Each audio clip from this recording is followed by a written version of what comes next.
Good morning बच्चों, कैसे हो आप सब। आप सभी का स्वागत है जागृति ऑनलाइन क्लासेस के ऑनलाइन प्लेटफॉर्म पर।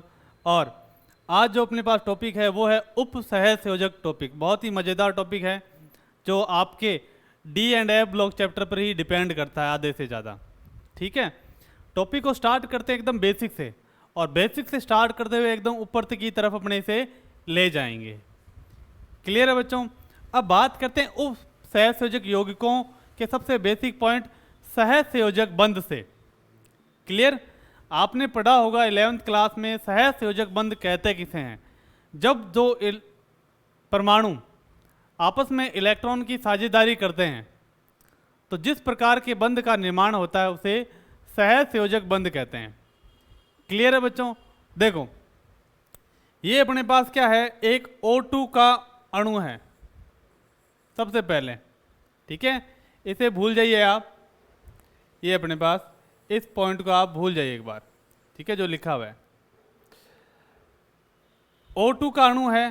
O2 के बाह्यतम कोश में कितने इलेक्ट्रॉन होते हैं? 6 इलेक्ट्रॉन होते हैं। ये ऑक्सीजन 2 2 4 2 6 इलेक्ट्रॉन, इसके पास भी 6 इलेक्ट्रॉन। जब ये अपने 2 इलेक्ट्रॉन की साझेदारी करेगा, क्लियर, जब ये अपने 2 इलेक्ट्रॉन की साझेदारी करेगा तो ये इलेक्ट्रॉन से जो बंध बनता है उसे क्या बोलते हैं? सहसंयोजक बंध बोला जाता है। क्लियर। अब बात करते हैं O3 की। O3 में क्या होता है? ओजोन। इसमें भी एक ऑक्सीजन होता है, और ये ऑक्सीजन के बाह्यतम कोश में कितने इलेक्ट्रॉन होते हैं? 6 इलेक्ट्रॉन होते हैं। इस ऑक्सीजन के बाह्यतम कोश में कितने इलेक्ट्रॉन होते हैं बच्चों? 6 इलेक्ट्रॉन होते हैं। अब ये बंध बना सकता है 2 तरीके से। कितने तरीके से बंध बना सकता है? 2 तरीके से। कैसे? पहले अपने पास ये 2 इलेक्ट्रॉन, अगर ये दोनों इलेक्ट्रॉन की साझेदारी करे तो इलेक्ट्रॉन गिनते हैं अपने इसके 2 2 4 2 6 2 8। इसके तो 8 इलेक्ट्रॉन हो जाएंगे, पर क्या इसके 8 इलेक्ट्रॉन हो जाएंगे? 2 2 4 2 6 2 8 2 10 इलेक्ट्रॉन, यानी अष्टक के नियम का पालन नहीं हो रहा। इस प्रकार से ओजोन में इस प्रकार का बंधन पॉसिबल नहीं है, संभव नहीं है। तो इसमें एक नए प्रकार का बंध बनता है जिसे बोलते हैं उप सहसंयोजक बंध। तो ये बंध अपने क्या कर देते हैं? हटा देते हैं, और नए बंध का क्या करते हैं? निर्माण। तो ये इस वाले ऑक्सीजन के पास कितने इलेक्ट्रॉन? 6 इलेक्ट्रॉन। और इस वाले ऑक्सीजन के पास भी 6 इलेक्ट्रॉन। क्लियर है बच्चों? ठीक। अब क्या होता है इस कंडीशन में? ये वाला ऑक्सीजन अपने दोनों इलेक्ट्रॉन दान करता है तीसरे वाले ऑक्सीजन को, तीसरे वाले ऑक्सीजन को दान करता है। क्लियर। तो इस प्रकार से जो बंध बनता है उसे बोलते हैं उप सहसंयोजक बंध। तो इसकी परिभाषा बहुत ही आसान है। परिभाषा बहुत ही ज़्यादा आसान है कि वो बंध जिसमें बंध के दोनों इलेक्ट्रॉन एक ही परमाणु से आए उसे क्या बोलते हैं? उप सहसंयोजक बंध बोलते हैं। क्लियर। इसमें 2 प्रकार के परमाणु होते हैं। पहला होता है अपने पास दाता परमाणु। दाता परमाणु, दाता परमाणु के पास क्या होना चाहिए बच्चों? यानी मैं पैसे दान करना चाहता हूं तो मेरे पास क्या होने चाहिए? पैसे होने चाहिए, तभी मैं दान कर पाऊंगा। उसी टाइप से इस ऑक्सीजन को दान करना है तो इसके पास क्या होने चाहिए? एकांकी इलेक्ट्रॉन युग्म। तो दाता परमाणु के पास क्या होने चाहिए? एकांकी इलेक्ट्रॉन युग्म। और जिनके पास एकांकी इलेक्ट्रॉन युग्म होता है उन्हें क्या बोलते हैं? लुईस क्षार बोला जाता है। ये आपने 11th क्लास में पढ़ा होगा। क्लियर। और दूसरा जो परमाणु होता है, दूसरा जो परमाणु होता है वो इलेक्ट्रॉन ग्रहण करेगा। मान लो मेरे पास पैसे हैं, मैं दान करना चाह रहा हूँ, बहुत सारे अपने पास सामान है, मैं दान करना चाह रहा हूँ, तो आपके पास रखने की जगह होनी चाहिए ना, नहीं तो फिर कहाँ रखोगे, बाहर नहीं। क्लियर। तो दूसरा जो परमाणु होता है उसे बोलते हैं ग्राही परमाणु।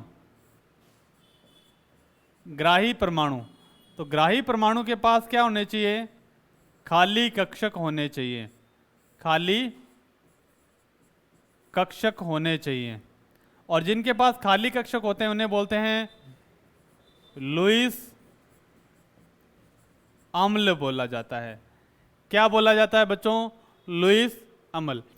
ये बंद ऐसा होता है, मान लो किसी के पास बहुत सारे पैसे हैं और किसी के साथ पास दिमाग है, उसके पास पैसा नहीं है। क्लियर। तो एक आदमी क्या होता है, पैसे लगाता है, दूसरा अपना माइंड लगाता है, तो उस पैसे पर दोनों का हक होता है। उसी टाइप से इस बंद में ये क्या परमाणु क्या करता है, अपने दोनों इलेक्ट्रॉन यहाँ रख देता है। जब इसको जरूरत होती है तो ये उपयोग करता है, जब इसको जरूरत होती है तो ये उपयोग करता है, और इन पर इनका बराबर का हक रहता है। क्लियर। तो इसमें जो बंद के दोनों इलेक्ट्रॉन दोनों ऑक्सीजन परमाणु दान कर रहे हैं, और इसमें क्या हो रहा है, बंद के दो इलेक्ट्रॉन एक ही परमाणु के द्वारा दान किए जाते हैं।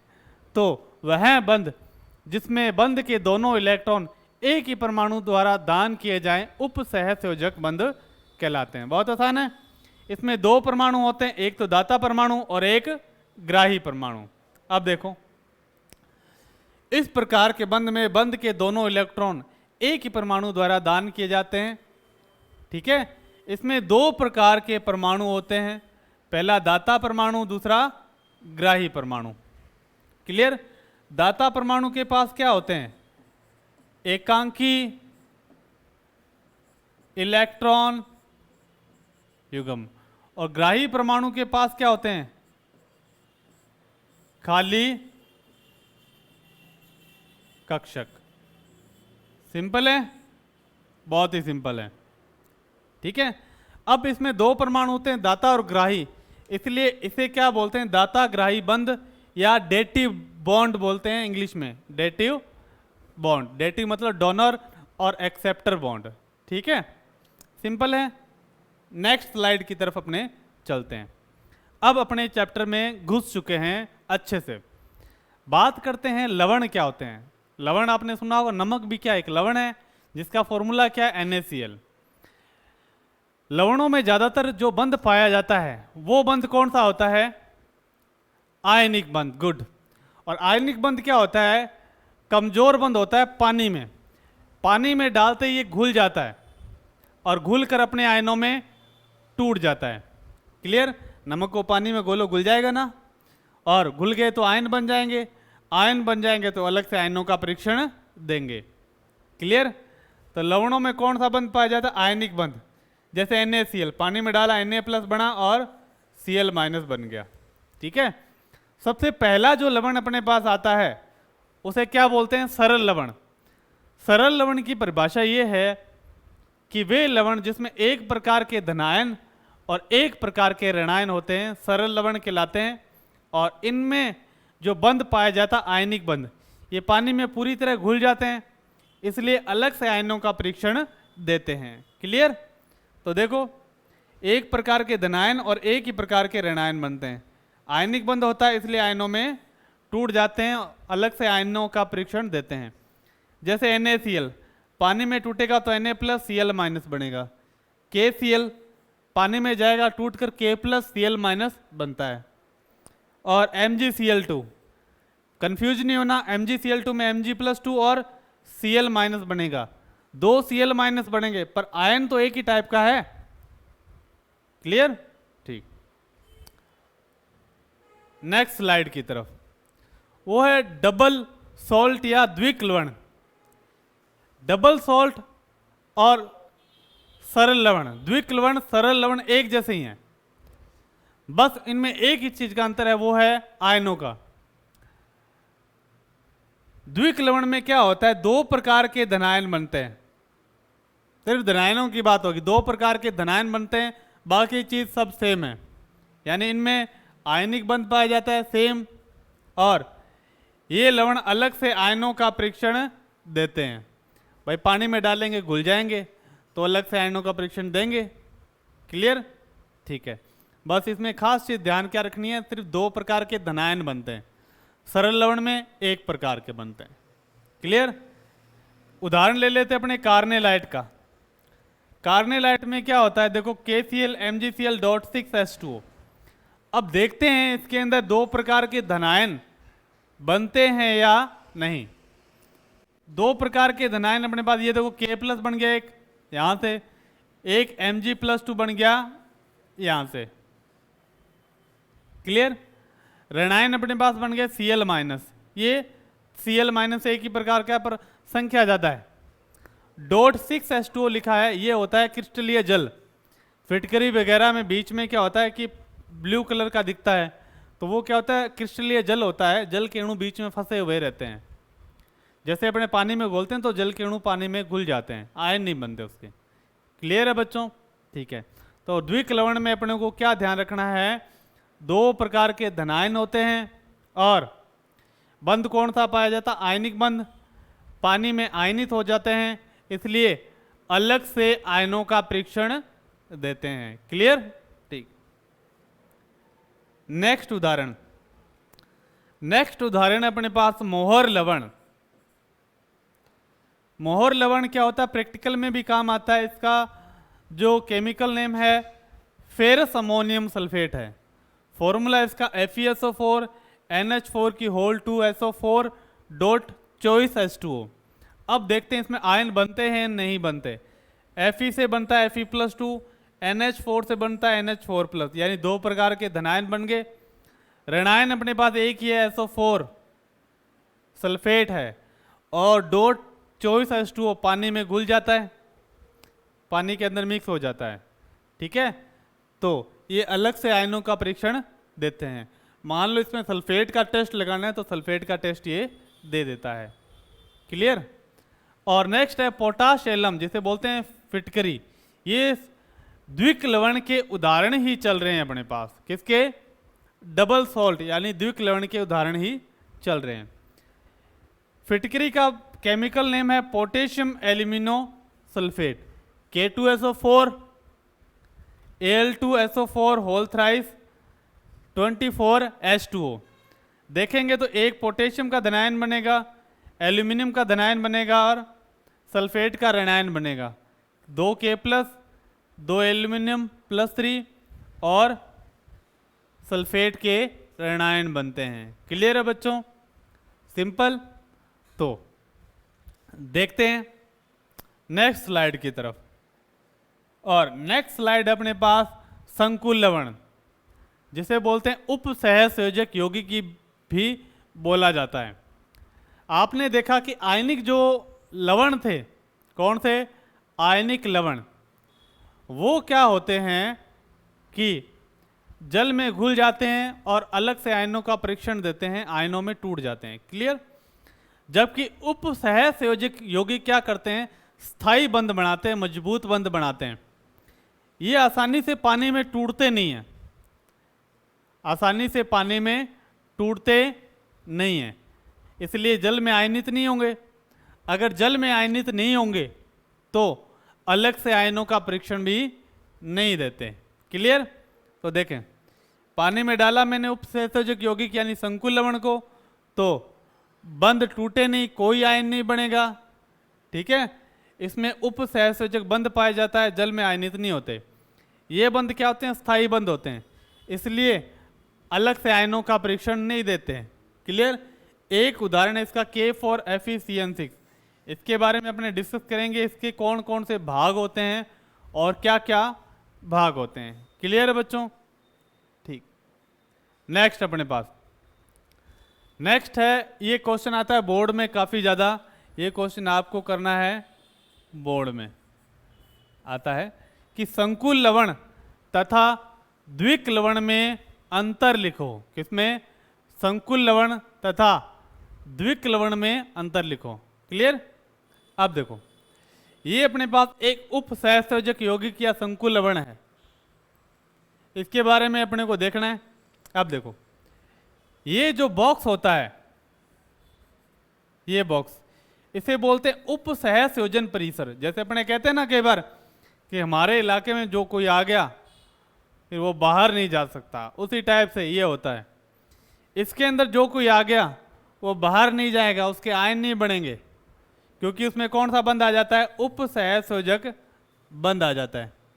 और ये बंध क्या सा स्थायी बंध होता है, आयनों में नहीं टूटता। क्लियर है बच्चों? आयनों में नहीं टूटेगा तो फिर क्या होगा, आयन परीक्षण नहीं देगा। इससे बाहर का जो भाग होता है उसे बोलते हैं आयनन परिसर। क्या बोला जाता है, आयनन परिसर बोला जाता है। और आयनन परिसर में जो बंध पाया जाता है आयनिक बंध होता है। इसे पानी में डालेंगे तो इस वाले भाग के क्या बन जाएंगे, आयन बन जाएंगे। आयन बन जाएंगे तो अलग से आयनों का परीक्षण देंगे। क्लियर? बहुत ही क्लियर है, एकदम से क्लियर है। ठीक, अब देखो ये जो पार्ट होता है, ये आयरन क्या है, धातु है, तो इसे बोलते हैं केंद्रीय धातु परमाणु। हमेशा धातु यहीं रहेगी, केंद्रीय एकदम सेंटर में रहेगी। क्लियर? और धातुओं में क्या पाए जाते हैं, रिक्त कक्षक पाए जाते हैं, रिक्त कक्षक पाए जाते हैं, जिसके कारण ये इलेक्ट्रॉन आसानी से क्या कर लेते हैं, ग्रहण कर लेते हैं। अगर इलेक्ट्रॉन आसानी से ग्रहण कर ले तो उसे क्या बोला जाता है, लुईस अम्ल बोला जाता है। क्लियर? और उसके बाद में जो भाग आता है ये, इसे बोला जाता है लिगेंड। लिगेंड क्या करता है, धातु को इलेक्ट्रॉन दान करता है। क्या करता है, इलेक्ट्रॉन दान करता है। यानी इसके पास क्या होते हैं, एकांकी इलेक्ट्रॉन युग्म होते हैं, जिसे वो आसानी से दान कर देता है। जो इलेक्ट्रॉन आसानी से दान कर देता है वो इलेक्ट्रॉन दाता होता है, और जो इलेक्ट्रॉन दान करता है उसको क्या बोलते हैं, लुईस क्षार बोला जाता है। क्लियर है बच्चों? अब ये वाला भाग 6 लिखा हुआ, ये लिगेंड की संख्या को बताता है, जो कि बहुत ही आसान है। नेक्स्ट जो क्लास होगी अपनी, बहुत ही मज़ेदार क्लास होने वाली है। उस क्लास में अपने इस यौगिक से संबंधित या इस टॉपिक से संबंधित कुछ परिभाषाएं पढ़ेंगे, और उस परिभाषाओं को अपने बहुत ही बढ़िया तरीके से करने की कोशिश करेंगे, जिससे क्या टॉपिक बड़ा आसान हो जाए। ठीक है? इस टॉपिक को अपने बहुत ही आसान तरीके से करेंगे, सबसे आसान तरीके से, जैसे किसी ने कराया ना हो। क्लियर है बच्चों? तब तक के लिए थैंक यू, और जुड़े रहिए जागृति क्लासेस के ऑनलाइन प्लेटफॉर्म से। बाय।